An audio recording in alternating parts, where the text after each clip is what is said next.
Hello दोस्तों, welcome to my channel. Story की starting में हम एक लेडी को देखते हैं जो रूम का दरवाजा खोलती है और बोलती है यहाँ तो कोई भी नहीं है। शायद वो अभी तक वापस नहीं आया या वह इस रूम में आना ही नहीं चाहता। वैसे भी ये कोई रियल मैरिज नहीं है, केवल 1 साल का कॉन्ट्रैक्ट मैरिज है। शायद मेरे लिए यही बेहतर है। अगर मुझे उस सुंदर चेहरे का सामना करना पड़े तो मुझे फिर से उससे प्यार हो सकता है, जैसा कि मेरी पास्ट लाइफ में हुआ। उसके साथ केवल एक दिन बिताना ही मेरे लिए काफी है। उसी दिन एजियल मेरे गर्भ में आया था। वह टेबल पर रखे एक पेपर को उठाती है और सोचती है, एजियल मेरा बच्चा। फिर वह उस पेपर पर कुछ लिखने लगती है। वहाँ ड्यूक आता है और उसे बोलता है, मुझे लगा था कि तुम सो गई हो। वह लेडी जिसका नाम ब्लेयर होता है वह बोलती है, ड्यूक हार्डिन आप कब आए? ड्यूक हार्डिन बोलता है, आखिर तुम ऐसे चौंक क्यों गई? आज हमारी वेडिंग डे है। यह तो मेरे लिए नेचुरल है कि हस्बैंड अपनी वाइफ के साथ समय बिताए। ब्लेयर बोलती है, मुझे यकीन नहीं था कि आप आएंगे। हार्डिन बोलता है, मुझे लगा था कि तुम मेरा इंतजार कर रही। ब्लेयर बोलती है, मैं बस संयोग का इंतजार कर रही थी। ड्यूक, आपके आने पर मेरे सोए रहना यह शिष्टाचार का विरुद्ध होगा। हार्डिन बोलता है, ऐसा लगता है कि तुम हमारे वेडिंग नाइट के लिए प्रिपेयर हो। ब्लेयर बोलती है, हमें ऐसा करने की कोई जरूरत नहीं। हार्डिन बोलता है, लेकिन मैं चाहता हूँ। हार्डिन ब्लेयर के नजदीक आने लगता है। ब्लेयर सोचती है, मैं दोबारा से यह मिस्टेक नहीं कर सकती। लोग कहते हैं कि अगर मैन किसी वुमन के साथ सोता है फिर उसे दोबारा याद नहीं करता। हार्डिन उसे किस करने लगता है। ब्लेयर सोचती है, मुझे अच्छा लगता है कि जब वह मेरी आंखों में दिखता है।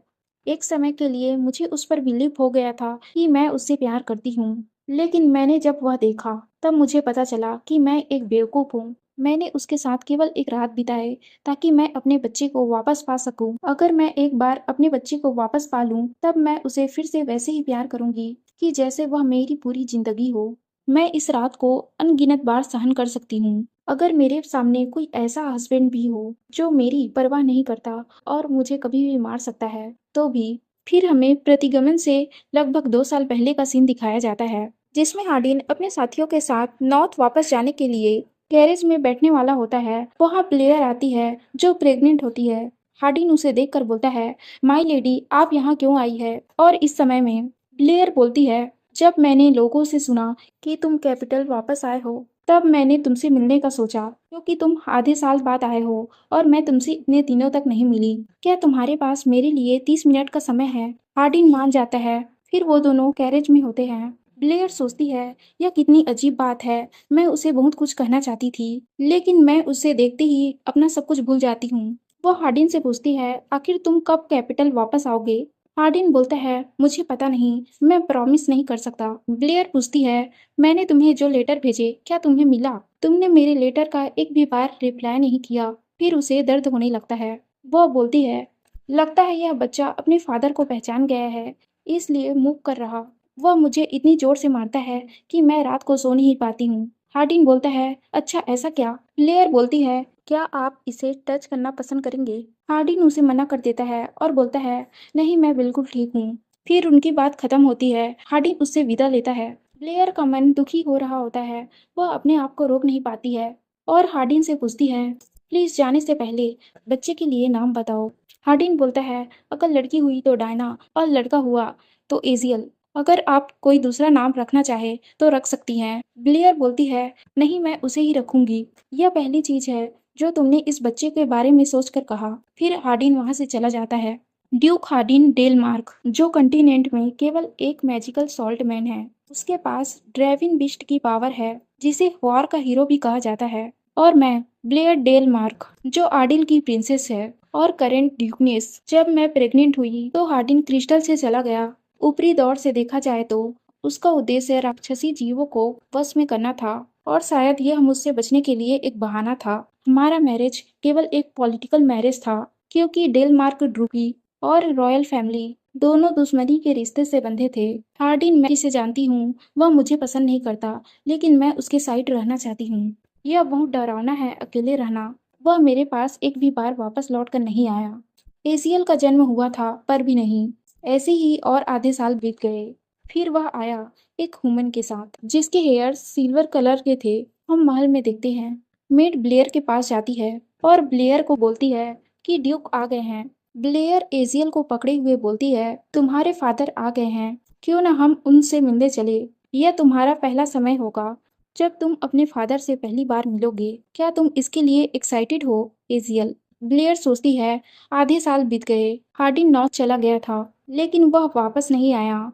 एजियल के जन्म लेने के बाद भी, शायद इसलिए क्योंकि वह मुझसे पीछा छुड़ाना चाहता था।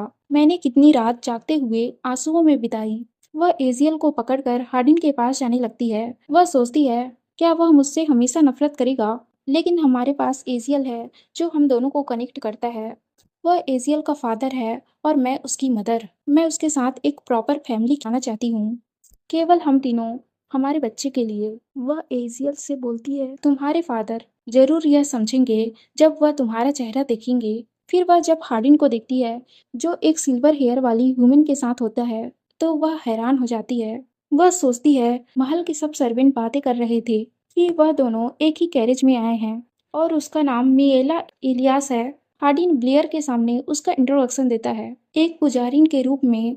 गॉडनेस की इच्छा से नॉर्थ की ओर तीर्थ यात्रा पर गई और संयोगवश इन्होंने हमारे नाइट को राक्षसी जानवरों के हमले के तहत पाया और उनकी मदद की। मैंने उसकी क्षमता को बहुत महत्व दिया और राक्षसी जानवरों को कंट्रोल में करने के लिए उसकी सहायता ली और उसे काम पे रखा। उसके पास बहुत टैलेंट है, इसलिए मैंने उसे काम पे रखा।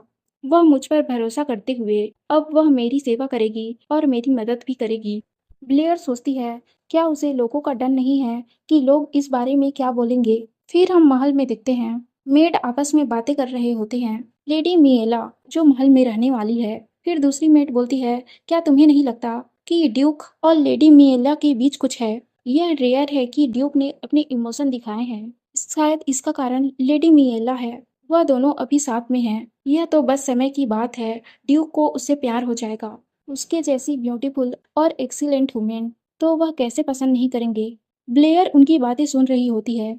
वह मेड आगे बोलती है, चाहे कुछ भी हो, वह दुश्मन की बेटी से बेहतर है। ब्लेयर सोचती है, मुझे नहीं पता था कि लोग ऐसा सोचते हैं। समर बीत गया, विंटर फिर से आ गया। हार्डिन अपने काम पे इतना बिजी होता है कि वह ब्लेयर की तरफ ध्यान भी नहीं देता है। ब्लेयर उससे मिलने की कितनी कोशिश करती है, लेकिन वह हमेशा उसे रिजेक्ट कर देता है।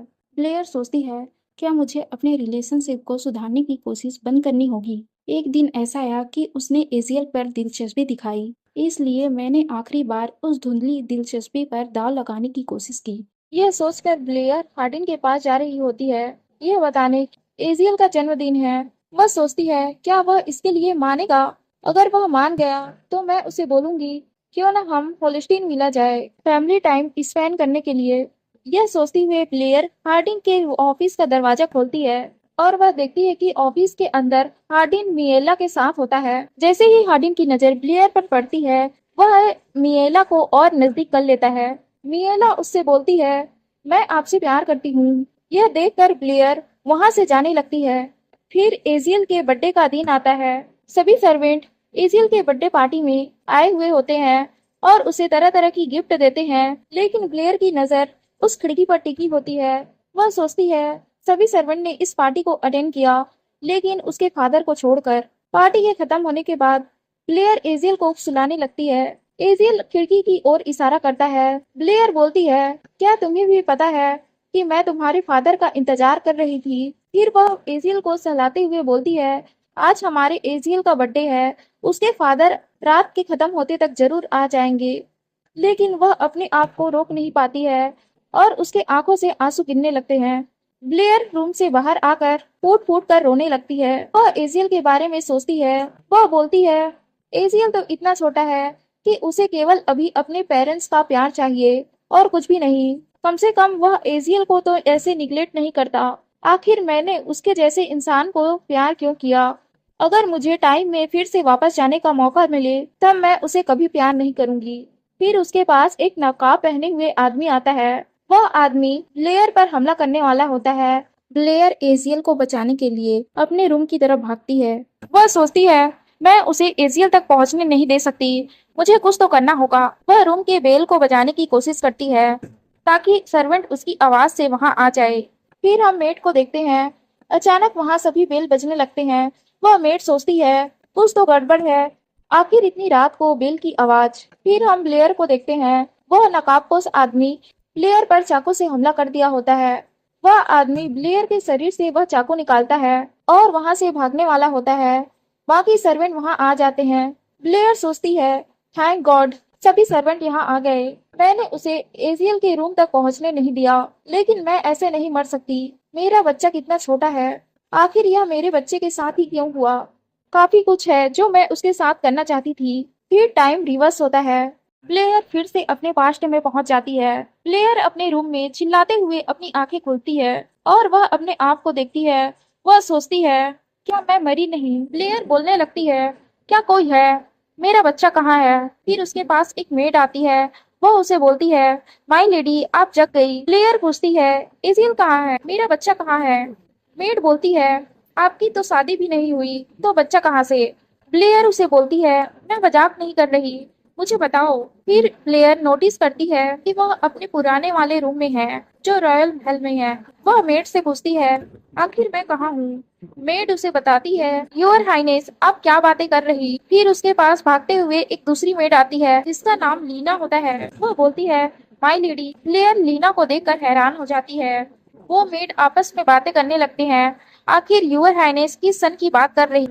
लियन लीना से पूछती है, आखिर मैं कितने साल की हूँ। लीना उसे बताती है, आप 20 साल की हैं और आपके 2 महीने पहले कमिंग एज सेरेमनी थी। लेयर सोचती है, क्या मैं 3 साल पहले वापस आ गई। फिर रॉयल महल का सीन दिखाया जाता है। ब्लेयर अपने ब्रदर और मदर के साथ डिनर कर रही होती है। वह सोचती है, क्या वह सब सपना था या फिर मैं अपने पास्ट में वापस आ गई हूँ। ब्लेयर की मदर जो एम्प्रेस डॉचर होती है वह उसे चिल्ला रही होती है, लेकिन ब्लेयर उसकी बातों को सुन नहीं पाती है। मेड उसे बोलती है, यूर हाइनेस आपकी मदर आपसे कुछ बोल रही। एम्प्रेस डॉजर बोलती है, ब्लेयर आखिर तुम्हें क्या हुआ है, तुम पूरे समय खोई हुई हो, क्या तुम्हारे साथ कुछ हुआ है। एम्पिरर जिसका नाम इवान होता है वह ब्लेयर की तरफ देखता है। ब्लेयर बोलती है, मुझे माफ कर दीजिए, मैंने रात में सपना देखा। आखिर आप क्या बातें कर रहे थे। एम्पिरर बोलता है, कुछ भी नहीं, तुम्हारे मैरिज के बारे में। हमने तुम्हारा मैरिज डेल मार्क के साथ तय किया है। अगर तुम इसके लिए तैयार हो जाती हो तो कोई इशू नहीं होगा। डिस्कशन ऑलरेडी ओवर हो चुका है। मुझे उसे एक परफेक्ट ब्राइड सौंपनी होगी ताकि वह उसे मना ना कर पाए। तुम ऐसा मत सोचो कि मैं तुम्हारी आजादी छीन रहा, आखिर तुम एक प्रिंसेस हो, यह तुम्हारी ड्यूटी है। हमें पता है कि तुम्हें अरेंज मैरिज पसंद नहीं है, लेकिन हमें भरोसा है कि तुम बच्चों जैसा व्यवहार नहीं करोगी। एम्पिरर और एम्प्रेस रॉजर आपस में बातें करने लगते हैं। प्लेयर अपने पास्ट को सोचती है कि आखिर उसने इस समय क्या कहा था। उसने उस समय मैरिज के लिए रिफ्यूज कर दिया था। वह पहली बार था जब मैंने उनके सामने आवाज उठाई थी। फिर वह एम्पिरर और एम्प्रेस डॉजर से बोलती है, मैं इसके लिए तैयार हूँ। अगर एम्पिरर तैयार है तो मैं भी तैयार हूँ। प्लेयर अपने रूम में बैठकर सोच रही होती है, क्या वह सब सपना था या फिर मैं सपना देख रही मरने के बाद। और अगर यह सपना नहीं हुआ, फिर वह एजियल के साथ बिताए हुए पलों को याद करती है। वह सोचती है, जब मैं अपने बच्चे के साथ थी जो मेरी पूरी लाइफ था, लेकिन अगर मैं पास्ट में वापस आ गई हूँ फिर भी यह लाइफ एजियल के बिना अधूरी है। मेरे लिए इस लाइफ में उससे शादी करने का केवल एक रीजन है और वह रीजन एजियल है। मैं अपने बच्चे से मिलने के लिए कुछ भी कर सकती हूँ, चाहे वह मैरिज क्यों ना हो। अगर ऐसा है तो मुझे केवल एक ही काम करना है। फिर ब्लेयर दूसरे दिन अपने रूम में तैयार हो रही होती है। वह अपनी मेट से बोलती है, डेल मार्क को संदेश भेजो कि मैं उससे कल मिलना चाहती हूँ और अगर वह बिजी है तो उसे एक डेट डिसाइड करने के लिए कहो। मेड उसे बोलती है, मिस क्या आप उसे सच में मिलना चाहती हैं। ब्लेयर बोलती है, आखिर तुम्हें इतनी हैरानी क्यों हो रही। मेड बोलती है, ऐसा कुछ भी नहीं है, मैं आपका संदेश पहुंचाती हूँ। फिर वह मेड वहाँ से निकल जाती है और बोलती है, यह बहुत अजीब है। कुछ मंथ पहले हर हाइनेस और ड्यूक एक रॉयल पार्टी में मिले थे। मुझे पता है कि रॉयल फैमिली और ड्यूक फैमिली के बीच अच्छे संबंध नहीं रहे, लेकिन प्रिंसेस ने जो कहा वह बहुत अजीब था। प्रिंसेस के जो फादर थे उनकी 2 वुमेन थी, एक उनकी लीगल वाइफ जो एम्प्रेस थी और दूसरी मिस्ट्रेस रॉयल कॉन्क्यूबाइन जिसका नाम काटरीना था। एम्प्रेस का कोई बच्चा नहीं था, इसलिए काटरीना को कॉन्क्यूबाइन के रूप में लाया गया। उस समय काटरीना के पास कोई पावर नहीं थी, लेकिन जब उसने एम्पिरर के फर्स्ट बच्चे को जन्म दिया जो एक सन था, तब नोबल उसका सपोर्ट करने लगे और यह एम्प्रेस और कॉन्क्यूबाइन के बीच पॉलिटिकल बहस बन गई। काटरीना की एक बेटी थी जिसका नाम ब्लेयर था। उसका एम्प्रेस के साथ काफी अच्छा रिश्ता था, लेकिन उस एक्सीडेंट के बाद सब कुछ बदल गया। एम्प्रेस के प्लेस में अचानक आग लग गई। उस समय ब्लेयर एम्प्रेस के महल में ही थी। एम्प्रेस तो मर गई, लेकिन ब्लेयर को काफी चोट लगी। उस सदमे की वजह से ब्लेयर ने अपनी मेमोरी खो दी। लेट इम्पीरर अपने सिपाहियों से पता लगाने को कहा कि किसने उसकी बेटी को चोट पहुंचाया। अंत में सभी एविडेंस एम्प्रेस के खिलाफ गया। तब से डेलमार्क ड्रूकी, जिस फैमिली में एम्प्रेस का जन्म हुआ था, उन्होंने इस एविडेंस को मानने से अस्वीकार कर दिया। फिर अंत में एम्प्रेस को एक गद्दार के रूप में दफनाया गया। फिर हमें ड्यूक फैमिली को बताया जाता है। ड्यूक हार्डिन के ऑफिस में बुल्टर आता है और उसे बताता है रॉयल फैमिली ने मैसेज भेजा है। ड्यूक हार्डिन और कोई नहीं, वह एम्प्रेस का नेपियन होता है। फिर हमें उस मेट को बताया जाता है।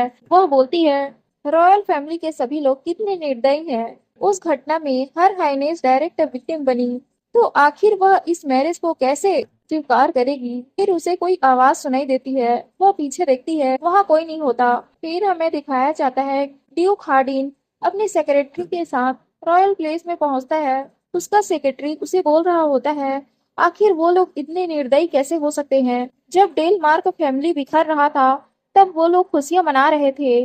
वह ड्यूक हार्डिन से बोलता है क्या आप इस बात पर नाराज नहीं हैं? क्या यह बात से स्पष्ट नहीं है? इस बात से यह स्पष्ट होता है कि वह आपके प्रभाव को अपने में ही समाहित करना चाहते हैं। और अब जब आपने युद्ध में विजय प्राप्त कर ली है, तब आपका सम्मान किया जा रहा। फिर वो लोग प्रिंसेस प्लेस में इंटर करते हैं। रूथ ड्यूक से बोलता है मुझे माफ कर दीजिए। वह मन सोच रहा होता है अंत में जीत केवल प्रिंसेस की ही होगी। बस शांत बैठे रहना और साम्राज्य के सबसे उत्तम दुल्हे को पाना। फिर हम ब्लेयर को देखते हैं। वह मेट की बातों को याद कर रही होती है और सोचती है लीना को जब मैंने यह कहा था तब वह हैरान हो गई थी। लगता है शायद इसलिए क्योंकि पास्ट में मैंने हार्डिन से पीछे छुड़ाने की कोशिश की थी, लेकिन मैं जो चाहती हूँ उसके लिए मुझे ये करना होगा। इसका मतलब हार्डिन से मैरिज करना है। ड्यूक हार्डिन ब्लेयर के सामने आता है। ब्लेयर उसे देखकर सोचती है मुझे इस बात की जरा से भी संभावना नहीं छोड़नी चाहिए कि वह मेरा हस्बैंड नहीं बनेगा। वह ड्यूक हार्डिन को अपना हाथ देते हुए बोलती है आपका शुक्रिया, आपने अपने कीमती समय मुझे दिया। ड्यूक हार्डिन उसके हाथों को किस करते हुए बोलता है मैं हर हाइनेस को प्रणाम करता हूँ। ब्लेयर अपना हाथ छुड़ाते हुए बोलती है ठीक है, हम पॉइंट पे आते हैं। ब्लेयर उसे बोलती है यह मैरिज प्रपोजल मेरे ब्रदर ने तय किया है और मैं इसे रिफ्यूज नहीं कर सकती। ड्यूक हार्डिन बोलता है मैं समझ सकता हूँ कि एम्पियर के कमांड को इतनी आसानी से खारिज नहीं किया जा सकता। ब्लेयर बोलती है 1 साल, केवल 1 साल तक हम इस मैरिज में रहेंगे। उसके बाद मैं आपको डिवोर्स दे दूंगी और सारा ब्लेम अपने ऊपर ले लूंगी। मैं अपना इरादा कभी नहीं बदलूंगी। और आपका क्या? नहीं, मैं आपको प्यार के लिए फोर्स करूंगी। अगर आप मेरी इस कंडीशन को मान लेते हैं, तब मैं एम्प्रेस प्लेस में जो घटना हुई थी इसके सच को पता लगाने में आपकी मदद करूंगी। ड्यूक हार्डिन सोचता है अच्छा तुम ये सोच रही थी। ड्यूक हार्डिन उसकी बात सुनकर हैरान हो जाता है और सोचता है अब क्यों इतने समय बाद आखिर तुम इस बात को कैसे बोल सकती हो जब मैंने तुमसे मदद मांगने के लिए इतने लेटर भेजे ताकि मेरे अंड का नाम निर्दोष साबित हो सके, लेकिन तुमने सबके सामने यह कह दिया कि तुम्हें इस बारे में कुछ भी याद नहीं। आखिर तुमने यह झूठ क्यों बोला? आखिरकार अंत में तुमने अपनी मदर का साइड ले ही लिया। उस दिन से विश्वासघात और आक्रोश की गहरी भावना के साथ 10 साल बीत जाने के बाद भी मैं उस दिन को नहीं भूल पा रहा। तुमने 10 सालों तक अपना मुंह बंद करके रखा और अब तुम कौन सी स्टोरी बना रही? ड्यूक हार्डिन उससे पूछता है आखिर आप इस मैरिज को क्यों अंजाम देना चाहते हैं? ब्लेयर बोलती है मैरिज ही एक ऐसा साधन है जो प्रिंसेस को रॉयल प्लेस से बाहर जाने की अनुमति देता है। ड्यूक हार्डिन बोलता है अगर यह रीजन है तो आपको कोई ऐसे व्यक्ति के साथ मैरिज करना चाहिए जो आपको सच्चे दिल से प्यार करता है। ब्लेयर बोलती है प्यार, मैं इन बातों पर विश्वास नहीं करती और मुझे उसकी कोई आवश्यकता भी नहीं। ब्लेयर सोचती है एक ऐसा रिश्ता जिसमें मैं जिसको जितना देती हूँ उतना उससे ले सकती हूँ। ब्लेयर ड्यूक हार्डिन से बोलती है मुझे लगता है कि आप मेरे लिए ऐसा जरूर करेंगे। ड्यूक हार्डिन बचपन की बातों को सोचने लगता है। वह सोचता है उसने मुझसे कहा था कि वह जब बड़ी हो जाएगी तब वह इस रॉयल प्लेस से भाग जाएगी और वर्ल्ड में ट्रेवल करेगी। उसने मुझसे कहा था कि जब वह एडल्ट बन जाएगी तो क्या मैं उसके साथ जाऊंगा ओशियन देखने के लिए। ड्यूक हार्डिन उसके प्रपोजल को एक्सेप्ट कर लेता है। वह सोचता है, उसने कहा कि एम्परर की कमांड को रिफ्यूज करने का कोई इरादा नहीं है। इस मैरिज का शर्त यह था कि ड्यूकी की सेना को बढ़ाने के लिए मंजूरी दी जाए और राजद्रोह के बहाने डेलमार्क की सेना को दो भागों में बांट दिया जाए। उत्तरी सेना की निगरानी और राक्षसी जानवरों को वश में करने के लिए मेन पावर को इंक्रीज करने की आवश्यकता है। और इतना ही नहीं, मैं उस दिन की सच्चाई का पर्दाफाश कर सकता हूँ। मुझे नहीं पता कि आखिर उसकी क्या चाल है, लेकिन मैं प्रिंसेस को यूज कर सकता हूँ उस दिन का पता लगाने में। फिर मैं उसे डिवोर्स दे दूंगा और फिर सब कुछ साफ हो जाएगा। ड्यूक हार्टिन जाते हुए बोलता है, अगर आपको और कुछ नहीं कहना तो मैं यहाँ से चलता हूँ। ब्लेयर बोलने वाली होती है। ड्यूक हार्टिन बोलता है, क्या आप कुछ कहना चाहती हैं? ब्लेयर बोलती है, कुछ भी तो नहीं। वह सोचती है, आखिर मैं क्या कर रही थी। मुझे मौजूद हार्डिन से वैसे भी कोई जवाब नहीं मिल पाएगा। एक सवाल बाकी रह गया था जो मैं उससे नहीं पूछ पाई। मैं उसे पूछना चाहती थी कि उसने मुझे मारा था या नहीं। फिर हम मैरिज के एक दिन पहले देखते हैं। क्लेयर लेट एम्प्रेस के पास जाती है और उसे फूल चढ़ाती है। वह उससे बोलती है, मुझे पता है कि आप नाराज हैं। मैंने आपको 10 सालों तक इग्नोर किया, लेकिन मैं अपनी मेमोरी को जल्दी ही रिकवर कर लूंगी। मैं उस समय छोटी थी, तब मुझे डर लगता था, क्योंकि सच्चाई चाहे जो भी हो, अंततः अपनी मदर को खोना पड़ेगा। मेरे पास्ट लाइफ में एक बार हार्डिन के खातिर मैंने अपनी याददाश्त को रिकवर करने का सोचा, लेकिन उसके कारण अंततः मेरे स्वास्थ्य खराब होने लगा। उसने मुझे मैरिज के बाद पूछा, क्या उसकी मेमोरी रिकवर हुई है? उसने कहा कि मैंने 10 साल तक इसे अनदेखा किया, अब मुझे इसका पछतावा क्यों हो रहा। मेरे साथ फिर से वही होगा और मैं इसे बदल नहीं सकती। फिर मेड उसके पास आती है और उसे बोलती है, एम्प्रेस ड्रॉजर आपसे मिलना चाहती है। ब्लेयर सोचती है, मुझे सच्चाई का सामना करना ही पड़ेगा। अतीत के अफसोस को पीछे छोड़ते हुए वह एम्प्रेस डॉजर के पास जाती है। एम्प्रेस डॉजर ब्लेयर को एक थप्पड़ मारती है और उसे बोलती है, आखिर तुम अपनी असली मदर को इग्नोर कैसे कर सकती हो? तुम उस वुमन से मिलने गई थी, वो भी अपनी मैरिज के एक दिन पहले, उस वुमन से जो तुम्हें मारना चाहती थी। मैं तुम्हारी मदर हूँ, मैंने तुम्हें 9 महीने तक अपने पेट में रखा। ब्लेयर सोचती है, उसने मुझे बचपन से कहा था, उसने मुझे सिखाया कि मैं एक केवल वुमेन हूँ जिसे उसकी तरह बनना है। अगर हम उस वुमेन के बारे में सोचे जिसे ज्ञान नहीं मिला, जो लोग प्यार पाते हैं उनसे जेलस होना और अंत में आत्मविनाश करना, यह कितना दयनीय और व्यर्थ जीवन है। जब मैं छोटी थी तब मैं सोचा करती थी कि यही मदर का प्यार होता है, लेकिन जब मैं जैसे जैसे बड़ी होती गई, मुझ पर वुमेन का दबाव डाला गया। मेरे ऊपर स्ट्रिक्ट मैनेजमेंट बनाए गए। जैसे जैसे मैं सहती गई, मेरी मेड पनिशमेंट से बचती गई। तब से मेरी मदर ने मुझसे हेट करना बंद कर दिया। फिर सब लोग मुझसे प्यार करने लगे। लेकिन मैंने जब पहली बार एजियल को अपने हाथों में लिया, तब मुझे एहसास हुआ कि अगर आप किसी को सच्चा प्यार करते हैं, तो आप अपने होने वाले मैरिज से पहले अपनी बेटी की चिंता अपनी बेटी से ज्यादा नहीं कर सकते। अगर तुम किसी से सच्चा प्यार करते हो, तब अपने बच्चे को खाना खाते देखना बेहद प्यारा लगता है। अगर मुझे हर्ट होता है, तब मुझे उसे एडमिट करना चाहिए, क्योंकि आप ऐसी वुमेन बनो जिसे सब प्यार करे।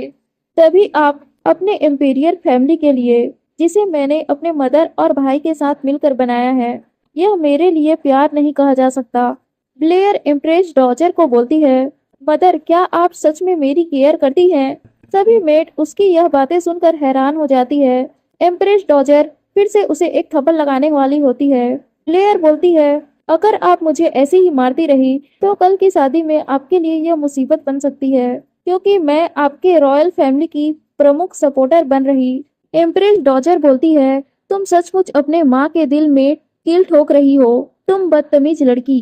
ब्लेयर सोचती है, मैं जो पास्ट में हुआ उसे भूलना चाहती हूँ और आगे बढ़ना चाहती हूँ। फिर हम वेडिंग डे को देखते हैं। एम्पीरर ब्लेयर का हाथ पकड़े उसे बोल रहा होता है, ब्लेयर तुम्हें तो पता ही है ना क्या करना है। तुम एक वुमेन हो, तुम्हारा जॉब है कि अपने इन-लॉज को एक बेटा प्रदान करना, जिसकी वजह से तुम उस फैमिली में अपनी जगह बना सकती हो। मैं तुम्हारा ब्रदर होने के नाते तुम्हें यह एडवाइस देना चाहता हूँ। एक प्रॉपर लेडी बनो जिसे सब लोग पसंद करते हैं, सब लोग प्यार करते हैं। मदर तुम्हारे लिए बहुत चिंतित है। क्लेयर बोलती है, मदर को कह देना कि वह मेरी टेंशन मत ले, मैं सरवाइव करूंगी चाहे कुछ भी हो जाए। एम्पियर ब्लेयर को वेडिंग हॉल की तरफ ले जाता है। सब लोग उसकी तरफ देखकर बातें कर रहे होते हैं। आखिर ब्राइड कितनी सुंदर है, वह एक एंजल की तरह लग रही। और ड्यूक हार्डिन उसके सामने होता है। एम्पियर बोलता है, इसका पालन पोषण बड़े प्यार और देखभाल से हुआ है। मुझे उम्मीद है कि तुम भी इसकी ऐसी ही केयर करोगे। फिर वो लोगों का मैरिज प्रोसीजर स्टार्ट हो जाता है। अंत में ड्यूक हार्डिन ब्लेयर की वैली उठाता है और वह ब्लेयर की खूबसूरती देखकर हैरान हो जाता है। उन लोगों की वेडिंग कंप्लीट होती है। फिर हम ड्यूक हार्डिन के ऑफिस में देखते हैं। उसका सेक्रेटरी दरवाजा खोलता है और वह बोल रहा होता है, आखिर वह इतने सारे काम कैसे निपटाते हैं। वह अपने सामने ड्यूक हार्डिन को देखकर डर जाता है। सेक्रेटरी रूथ ड्यूक हार्डिन से पूछता है, आखिर आप इस समय क्या कर रहे। ड्यूक हार्डिन बोलता है, क्या मुझे कोई रीजन बताना होगा अपने ऑफिस में आने के लिए। सेक्रेटरी रूथ बोलता है, लेकिन यह आपकी वेडिंग नाइट है तो आप यहाँ क्या कर रहे। ड्यूक हार्डिन बोलता है, क्या तुमने सोचा कि मैं यहाँ नहीं आऊंगा। सेक्रेटरी रूथ बोलता है, जाहिर है कि मैं आधी रात को अपने बॉस के साथ अकेले फंसना नहीं चाहता, और कोई ऐसा बॉस जिसकी आज वेडिंग नाइट हो। ड्यूक हार्डिन एक पेपर उठाता है और अपना ऑफिस का काम कर रहा होता है। सेक्रेटरी रूथ सोचता है, क्या वह थकता नहीं, इतना सारा काम है। सेक्रेटरी रूथ बोलता है, तो आपका क्या प्लान है। ड्यूक हार्डिन बोलता है, उसने कहा कि वह मेरे साथ कोऑपरेट करेगी सच को पता लगाने में जो वह 10 साल पहले भूल गई थी। सेक्रेटरी रूथ बोलता है, क्या सच है। ड्यूक हार्डिन बोलता है, मैं ये नहीं बोल सकता कि वह सच बोल रही या झूठ। सेक्रेटरी रूथ बोलता है, क्या तुम अपने ब्राइडल चेम्बर में नहीं जाओगे। ड्यूक हार्डिन बोलता है, इतना लंबा दिन उसके जैसी वुमन के लिए थका देने वाला होता है, और वेडिंग नाइट एक कॉन्ट्रैक्ट मैरिज में। फिर वह ब्लेयर के बारे में सोचता है और उठकर जाने लगता है। सेक्रेटरी रूथ बोलता है, आखिर आप कहाँ जा रहे। ड्यूक हार्डिन बोलता है, मुझे बस देखना है।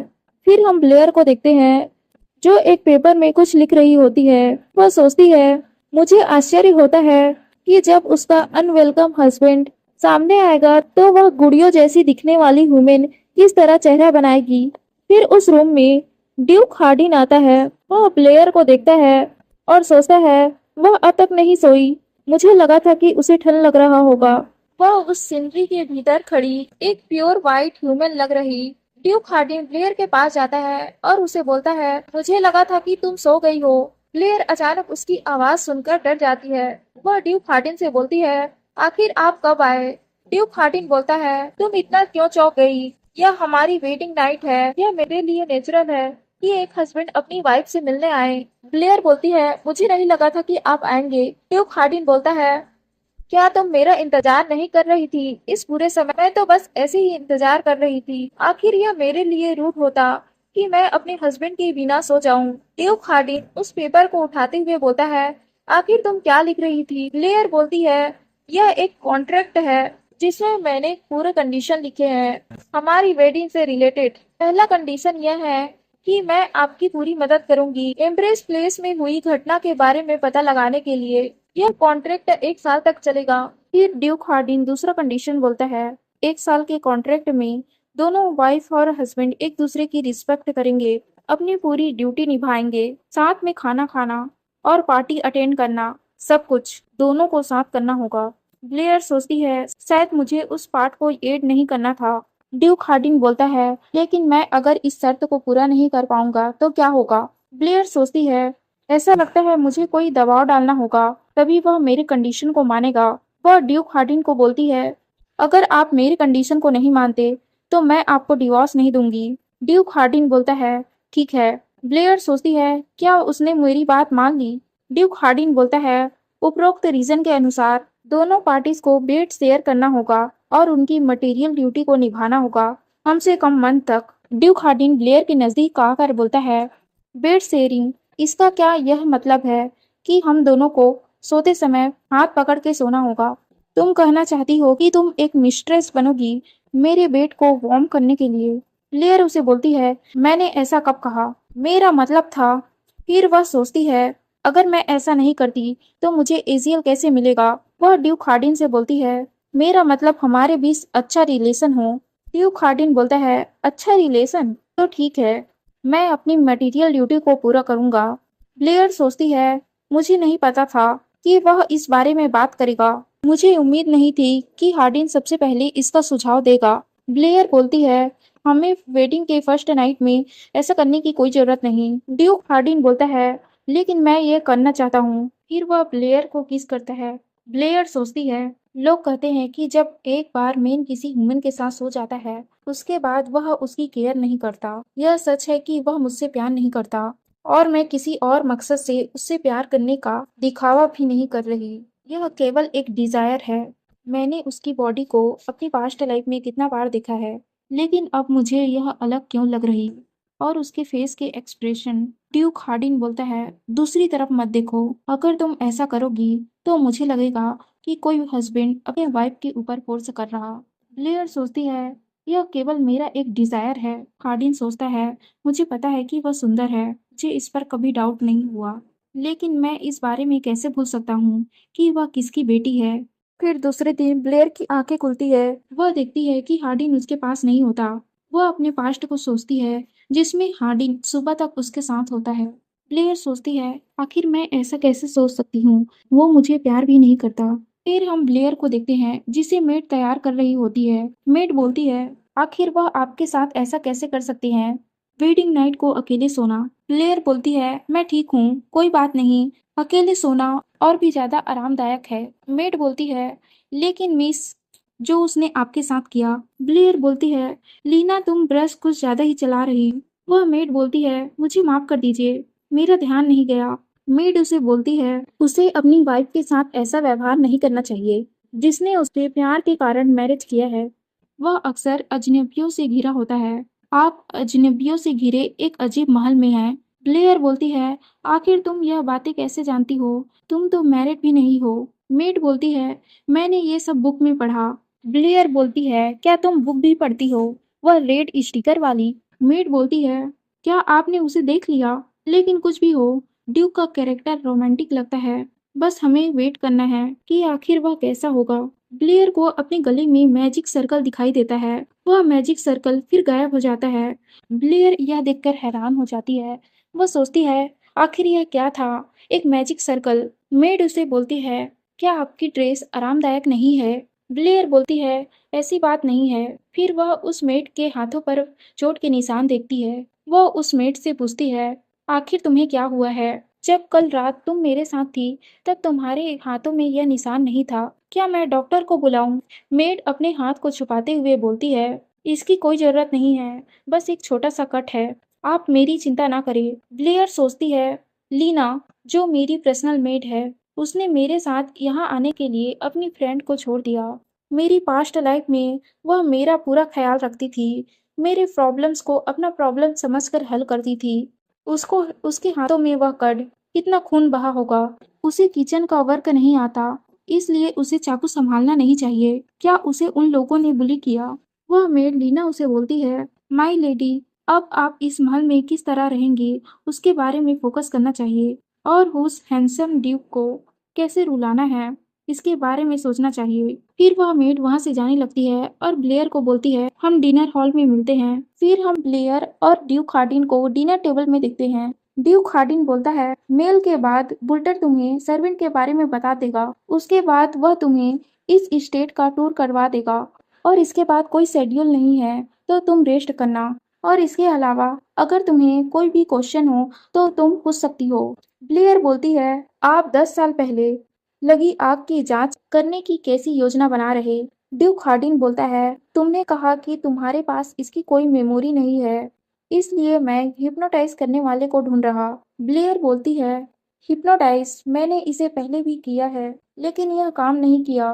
ड्यूक हार्डिन बोलता है, लेकिन हो सकता है कि इस बार अलग हो। ब्लेयर बोलती है, क्या आपको मुझ पर शक है?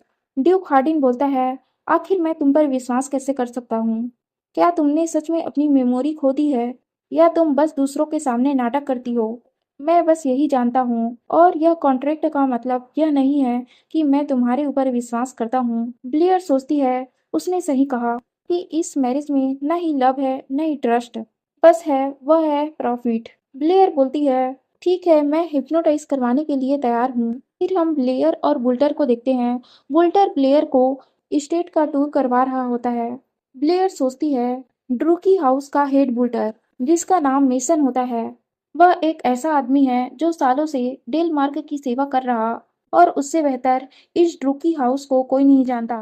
बुल्टर उसे बताता है ड्यूक हमेशा स्पेशल गेस्ट की सेवा करते समय वह बगीचे के दृश्य वाली खिड़कियों के पास की सीट को ही चुनते थे। ब्लेयर सोचती है मैं इसके बारे में पहले से जानती हूँ। अब यह समय मुझे उन पलों की याद दिलाता है।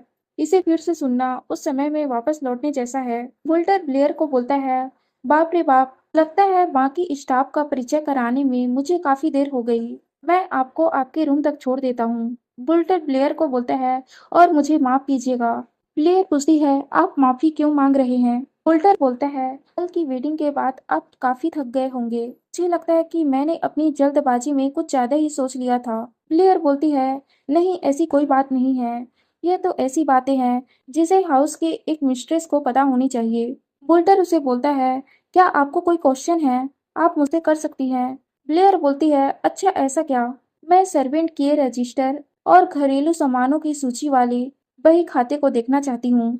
वोल्टर उसकी बातों को सुनकर हैरान हो जाता है और वह ब्लेयर को बोलता है क्या आप यह कह रही कि आप उन मामलों को स्वयं संभालेंगी? आप यह सारे काम मुझ पर छोड़ सकती हैं। ब्लेयर बोलती है नॉर्मली मैं ऐसा ही करती, लेकिन मैं अब डेलमार्क फैमिली की मेंबर हूँ, इसलिए मैं सिर्फ अपना दायित्व निभा रही जो सही है।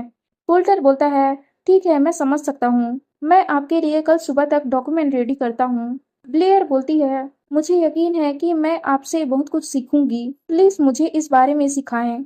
बुल्टर बोलता है मुझे आपकी सेवा करने में खुशी हो रही, मैं आपकी सेवा के लिए तत्पर हूँ माय लेडी। फिर ब्लेयर वहां से जाते हुए सोच रही होती है क्या उसने स्माइल किया? उसने कभी भी अपना इमोशन नहीं दिखाया, तो फिर आज क्यों? यह बहुत अजीब है। फिर हम ब्लेयर को उसके रूम में देखते हैं। वह सोचती है मेरे रिग्रेशन से पहले मैं अपने परिवार के फैसले के डर से किसी भी मामले में शामिल होने से डरती थी, लेकिन अब मुझे इस बात की कोई चिंता नहीं है। भले ही मैं केवल 1 साल के लिए ड्यूकनेस हूँ, मैं अपना फर्ज पूरा निभाऊंगी। मेरे पास बेड में जाने से पहले कुछ समय है, सो मैं अपने प्लान को आगे बढ़ाती हूँ। वह एक किताब के पन्नों को पलटते हुए बोलती है मैंने हार्डिन के सामने 1 साल कॉन्ट्रैक्ट मैरिज का प्रस्ताव रखा है, लेकिन दरअसल मैंने एजियल को समर में कंसीव किया था। हार्डिन को एसीएल के बारे में बिल्कुल नहीं पता था। मुझे इस बार प्रेगनेंसी के ईयरली स्टेज से पहले सब कुछ निपटा देना होगा। मेरे पास केवल 6 महीने बचे हैं और उससे पहले मुझे 3 चीजों का समाधान करना होगा। पहला 10 साल पहले की मेमोरी, इसे हार्डिन देख रहा, इसलिए मैं इसकी चिंता नहीं करती। दूसरा डिवोर्स पेपर तैयार करना, अगर मैं सीधे अपने ब्रदर को यह बताऊंगी तो क्या इसके लिए वह तैयार होगा? अगर वह गलती हार्डिन की है तो वह निश्चित रूप से सहमत नहीं होगा, लेकिन अगर वह गलती मेरी हो तो मुझे पब्लिक के माध्यम से उसे मजबूर करना होगा, और ऐसा करने का सबसे अच्छा तरीका किसी दूसरे आदमी के साथ घोटाला करना है। लेकिन इसके लिए एक आदमी काफी नहीं होगा, उसे केवल प्रिंसेस के साथ अपराध करने के लिए दंडित किया जाएगा। लेकिन अगर क्या होगा कि उसके पास बहुत सारे आदमी हों, तब उन आदमियों के बजाय प्रिंसेस पर सवाल उठेगा। जनता उस वुमेन पर निशाना साधेगी जिसने अपने पति को धोखा दिया है, और अगर एजियल के जन्म पर सवाल उठा तब मैं उन्हें बोल सकती हूँ कि वह उनमें से एक का है। ऐसा करने के लिए मुझे पहले कई लोगों को रिश्वत देनी होगी, और इस तरह के शर्मनाक घोटाले के बाद मैं इस साम्राज्य में नहीं रह पाऊंगी। लेकिन अगर मेरी किस्मत खराब हुई तो इवन और मेरी मदर मुझे जेल में डाल देंगे। इसलिए मुझे तलाक के बाद तुरंत इस कैपिटल से बाहर निकलना होगा, और मुझे एक नई पहचान और गुप्त रूप से रहने के लिए एक जगह का इंतजाम करना होगा। मुझे जल्द ही गिल्ड का दौरा करना चाहिए। और अंत में मेरी तीसरी बात, मेरे रिग्रेशन अवस्था के परिवर्तन से पहले मुझे मेरी हत्या करने वाले मास्टरमाइंड को ढूंढना पड़ेगा। इस बात की संभावना कम है कि हमलावर व्यक्तिगत दुश्मनी के कारण मेरी हत्या की होगी या उसके पीछे कोई और होगा। मुझे उन्हें ढूंढना पड़ेगा और यह पता लगाना पड़ेगा कि मेरी हत्या क्यों की गई थी। मैं एजियल को इस जीवन में बिल्कुल अकेले छोड़ने से इनकार करती हूँ, तो सबसे पहले मैं उसकी शुरुआत करती हूँ जो मेरे काफी नजदीक है। मैं सुबह नाइट के परीक्षण मैदान पर रुकूंगी। और हाँ कॉन्ट्रैक्टर, मैंने तो इस पर उसका साइन ही नहीं लिया। फिर ब्लेयर ड्यूक हार्डिन के रूम में जाती है। हार्डिन सोचता है क्या वह अमेजॉन है। फिर ब्लेयर अंदर आती है। वो बोलती है मुझे माफ कर दीजिए, मैं आपसे अचानक मिलने आई हूँ। मुझे रियलाइज हुआ कि हमने कल का कॉन्ट्रैक्ट फिनिश नहीं किया है। ड्यूक उसके हाथों में वही पेपर देखता है और सोचता है वह ऐसा व्यवहार कर रही जैसे मानो वह कॉन्ट्रैक्ट उसके लिए सब कुछ है। हार्डिन अपने टेबल से एक पेन उठाता है और उसे बोलता है मैं इस पर साइन कर दूंगा, तुम जाकर रेस्ट करो। ब्लेयर उसके हाथों को रोकते हुए बोलती है एक मिनट, आपने इस कॉन्ट्रैक्ट को पढ़ा ही नहीं। ड्यूक हार्डिन बोलता है क्या मैंने यह कल नहीं किया था। वह सोचता है कि आखिर उसके हाथ इतने कोल्ड क्यों हैं। ब्लेयर बोलती है क्या पता मैंने कुछ बदल दिया हो। ड्यूक हार्डिन सोचता है यह तो ऐसी बात हो गई कि चूहा बिल्ली को लेकर चिंतित है। ब्लेयर बोलती है मैंने इसमें न्यू कंडीशन ऐड किया है। इस कॉन्ट्रैक्ट के एंड में कृपया एक रिकमेंडेशन लेटर लिख दीजिएगा ताकि लीना को एक अच्छी जॉब मिल सके। ड्यूक हार्डिन बोलता है क्या तुम उस गर्ल की बात कर रही जो तुम अपने साथ लाई हो। ब्लेयर बोलती है हाँ, वह बहुत हार्ड वर्किंग है, वह जहाँ भी जाएगी अपनी पूरी मेहनत करेगी। ड्यूक हार्डिन सोचता है क्या तुम जाने से पहले अपने मोस्ट लॉयल एड को यहाँ छोड़ने की बात कर रही। क्या तुम अपने नए लवर के साथ भाग जाओगी। कभी कभार ऐसे घोटाले भी होते रहते हैं, लेकिन मुझे इससे क्या मतलब। वह ब्लेयर को उस कॉन्ट्रैक्ट को वापस करते हुए बोलता है काफी रात हो गई है, अगर तुमने फिनिश कर लिया हो तो यहाँ से चली जाओ। मुझे यकीन है कि तुम्हें पता ही होगा कल दोपहर का लंच है। ब्लेयर बोलती है मुझे याद है, क्या आप मेरे साथ किसी और पार्टी और इवेंट में नहीं जाएंगे, लेकिन मैं चाहूंगी कि आप मेरे साथ मेरे भाई और रॉयल फैमिली से संबंधित किसी भी काम में मेरे साथ जाए। मेरे हस्बैंड होने के नाते इस तरह जब यह कॉन्ट्रैक्ट समाप्त होगा तब मेरे भाई के पास डिवोर्स के लिए सहमत होने के अलावा और कोई विकल्प नहीं होगा। ड्यूक हार्डिन सोचता है कितनी चतुर वुमेन है। वह बोलता है मैं इस बात को ध्यान रखूंगा। फिर ब्लेयर हार्डिन को गुड नाइट कहकर वहां से चली जाती है। हार्डिन बोलता है मैं अपने दिमाग को क्लियर रखने की कोशिश कर रहा था, फिर वह मेरे सामने आ गई। उसे जरा भी अंदाजा नहीं है कि मैं दिन भर अपने मन में उसके बारे में बुरी बातें सोच रहा हूँ और मैं उस दिन की नाइट को भी नहीं भूल पा रहा। वह मुझसे लिपटी हुई थी और मुश्किल से सांस ले पा रही थी और फिर भी वह इस समय यहाँ आने की हिम्मत करती है। उसने केवल एक नाइट क्राउन पहना था। मैंने जिज्ञासावश जो पिया था वह पानी नहीं था, समुद्र था। वह वही वुमेन थी जिससे मैं बहुत नफरत करता था। मेरे एनिमी की डॉटर, मैं इस बात को नहीं भूल सकता।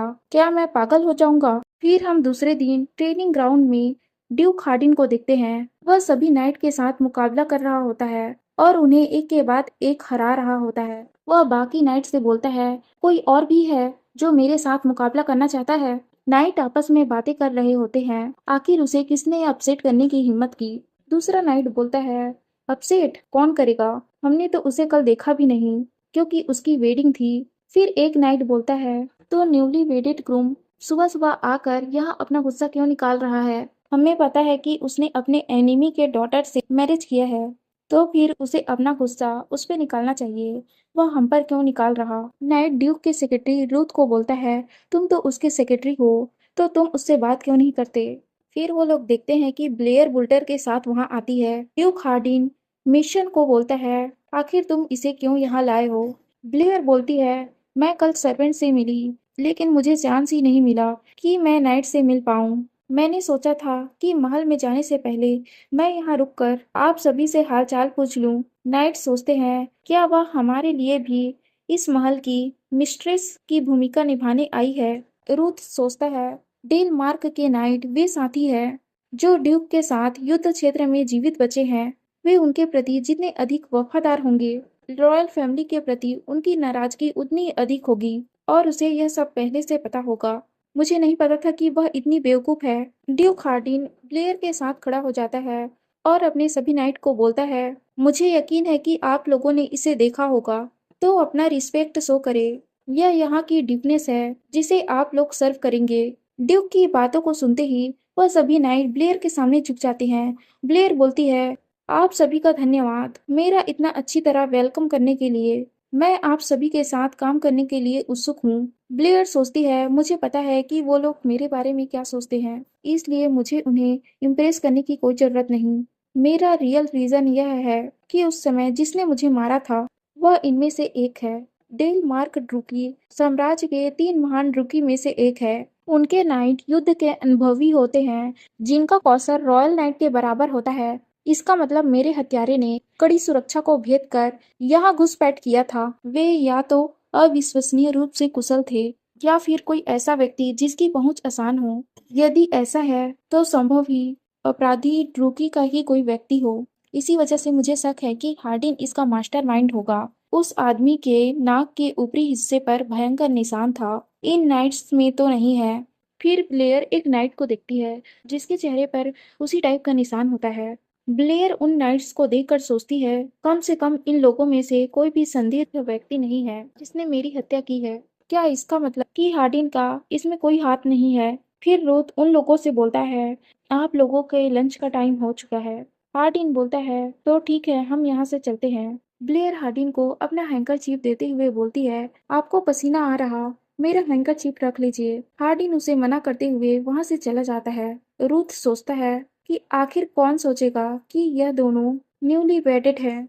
मुझे उम्मीद नहीं थी कि उसे इतना प्यार मिलेगा, लेकिन मैं भी उसे सबके सामने ठुकराते हुए नहीं देख सकता। फिर वो तीनों वहां से जाने लगते हैं। रूथ सोचता है, आखिर महल इतना दूर क्यों है? फिर ब्लेयर के पास भागता हुए एक बच्चा आता है। वह ब्लेयर से टकरा जाता है और नीचे गिर जाता है। रूथ सोचता है वह पहले ही बहुत दुखी है। फिर रूथ उस बच्चे को पकड़ते हुए बोलता है, मुझे माफ कर दीजिएगा, यह हमारे इनेक्स का चाइल्ड है। इसकी मदर यहाँ काम करती है। वह सोचता है अधिकांश नोबल जरा सी बात पर गुस्सा हो जाते हैं, तो सोचिए रॉयल फैमिली का कोई सदस्य कैसा प्रतिक्रिया देता होगा। और अगर वह काटरीना की डॉटर हो, वह निश्चित रूप से अपने मदर की जैसी होगी। प्लेयर उस बच्चे को प्यार से बोलती है, मैं ठीक हूँ लिटिल वन, क्या तुम ठीक हो? वह उस बच्चे को उठाते हुए बोलती है, तुम्हारा नाम क्या है?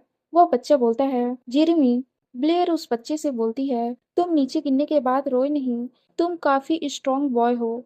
रूथ उसे देखकर हैरान हो जाता है और ड्यूक हार्डिन उसे देखकर सोचने लगता है, वह बहुत कम ही अपने इमोशन को शो करती है। मुझे नहीं पता था कि वह इस तरह की वुमेन है जो ऐसा भी स्माइल करती है। फिर हम हार्डिन और ब्लेयर को एम्पियर और एम्प्रेस डॉजर के सामने देखते हैं।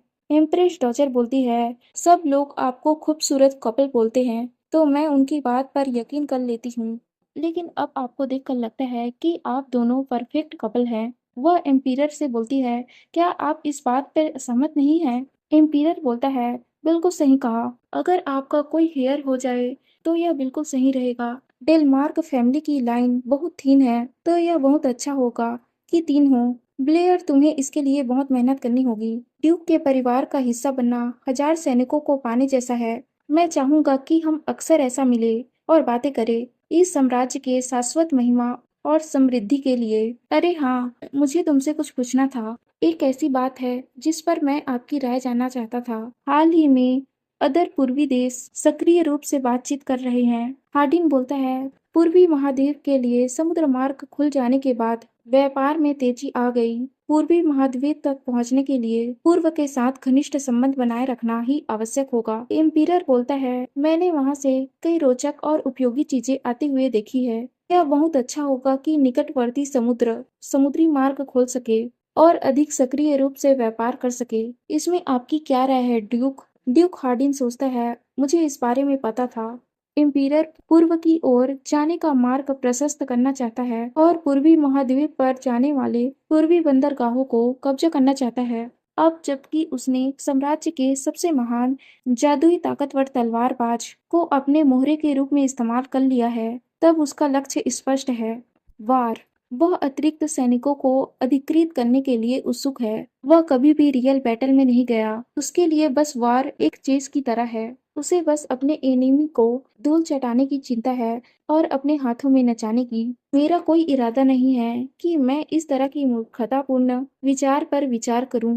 फिर वह ब्लेयर की तरफ देखता है और सोचता है, ऐसा लगता है कि मुझे उसकी बात सुननी पड़ेगी मेरी 1 ईयर वाइफ के लिए। ब्लेयर बोलती है, ब्रदर, आप वॉर में नहीं जाएंगे। वॉर ऐसा घाव छोड़ जाता है जो कभी भरते नहीं, चाहे वह जीते या हारे। और ना ही मेरा हस्बैंड और ना ही कोई और लोग जो आपके चेस के मोहरे हैं आप अपने स्वार्थ की पूर्ति के लिए मेरे हस्बैंड को वॉर में मत ढकेलिए। एम्प्रेस डॉजर चिल्लाते हुए बोलती है, ब्लेयर तुम्हें ड्यूक और इम्पीरियर के बीच नहीं बोलना चाहिए। आखिर तुम मेहमानों के सामने इतने असभ्य कैसे बन सकती हो? इसके अलावा राज्य के मामले में तुम्हें क्या पता है? एम्पीरियर बोलता है, उसे अकेला छोड़ दो मदर। ब्लेयर भला उस किंग के हृदय को कैसे समझ पाएगी जो अपनी प्रजा की परवाह करता है? वह तो बस एक ऐसी वुमेन है जिसने कभी राजशाही का अध्ययन नहीं किया। ड्यूक हार्डिन ब्लेयर का हाथ पकड़ते हुए बोलता है, मुझे ऐसा लगता है कि मेरी वाइफ ने कुछ भी विशेष रूप से गलत नहीं कहा। बहन होने से पहले वह एक प्रजा है।